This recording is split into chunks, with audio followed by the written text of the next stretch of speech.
Welcome to the book review. In this segment, we review significant books that have had great impact on society and provide a deep understanding of human reality. Remember to like, share, comment, and subscribe to this channel. In today's episode, we are going to review Esther Vilar'S The Manipulated Man. Why do women and men turn against one another with such brutality that we often witness in our society? In my reading and research, I come across some of the most thought-provoking studies on the subject. None of the studies, however, parallels that done by Esther Vilar and published in her phenomenal book entitled The Manipulated Man. The book goes against the grain and challenges feminist arguments that patriarchal structures are oppressive to women. The central thesis of this book is that all that feminists say about women's oppression is a lie. The author argues that women have never been oppressed. In fact, they have all along strategized and oppressed men at every stage in their life cycle. This argument is definitely uncomfortable to many people. Perhaps that is why feminists and gender activists rarely refer to this book. Scholars unable to accept the psychological insights that the book brings to the gender debate have remained tight-lipped. You may call it a conspiracy of silence. We need to open up this debate in view of the gender wars witnessed today. It is a fact that not all of us have accepted the fact that women are an oppressed lot. It is, however, true that many of us have bought into the argument that relations of dominance and subordination in our society are driven by patriarchy.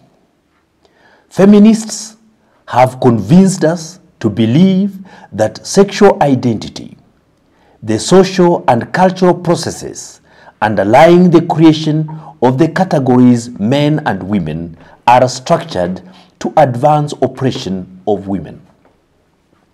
Esther Vilar in this book turns this argument upside down. She argues that on the contrary, women have trained men to become their slaves. This is the most controversial book on gender relations ever published, especially on its stand on labor and production. It is critical of all the philosophies that have guided our understanding of gender. Esther Vilar argues that man is always searching for something to enslave him. It is only in slavery that he feels secure, and as a rule, his choice falls on a woman as a slave owner who exploits him in such a way that he feels safe as her slave. The manipulated man argues that woman, in contrast to man, does not engage her mind and body seriously. At birth, men and women have the same potential. There is no primary difference in intelligence. However, women do not use their potential and their mental capacity disintegrates. Why don't women make use of their potential? That is the question. Vilar argues that they do not need to because men are there to work and think for them. By the age of 12, most women have decided what to be. They plan a future for themselves which consists of choosing a man and letting him do all the work. In return, they provide sex. Esther Vilar attacks fellow women as having no interest in serious literature, politics, and the conquest of the universe. She argues, and I quote, "A woman's demands on life will always be material, never intellectual." End of quote. Anyone who wakes up ready to conquer the world will definitely despise one who is not interested in such pursuits. Woman takes interest only in that which has immediate personal usefulness to her. Man's curiosity is universal. This, to Vilar, explains men's condescending attitude towards women. The author argues that women are happy when men turn to look at them. However, they prefer other women to look at them. They dress not to impress men, but to hold them at ransom. Man has importance only as a provider. Woman is immune to the looks of the opposite sex. She writes, and I quote, "If a woman flirts with her husband's best friend, her intention is to annoy his wife, whose feelings do matter unlike those of her husband." End of quote. The author argues that it is the female sector of the population that spends the most money. This money is earned by men for them to spend. Manufacturers do not attempt to stimulate sales by advertising through display of handsome men. They use a beautiful woman. Men are simply providers, and so the two sexes have almost nothing in common. What besides money can bind a woman to a man, she asks. Man is looked at as a pathetic creature, some kind of Sisyphus. He has come into the world to learn to work and to father children, and this will continue forever. Vilar wonders why a young man who gets married, starts a family, and spends the rest of his life working at a soul-destroying job is held up as an example of virtue and responsibility.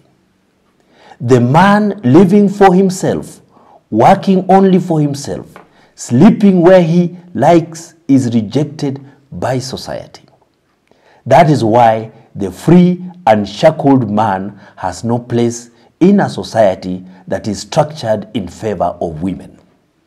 This book raises many serious questions that call for intellectual introspection. Is it true that man is dependent on woman from cradle to grave?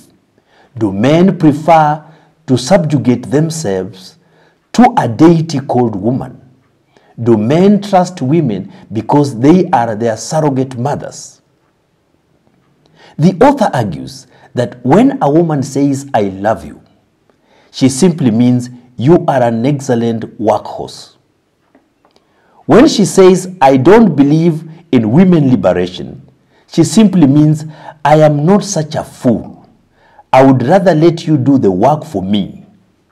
More outrageous to some readers would be the assertion that woman will marry a man simply because he is wealthy. Esther Vilar has an interesting suggestion to men in this world. She says, if you want freedom, do not rush into marriage. This is, however, a matter of conjecture.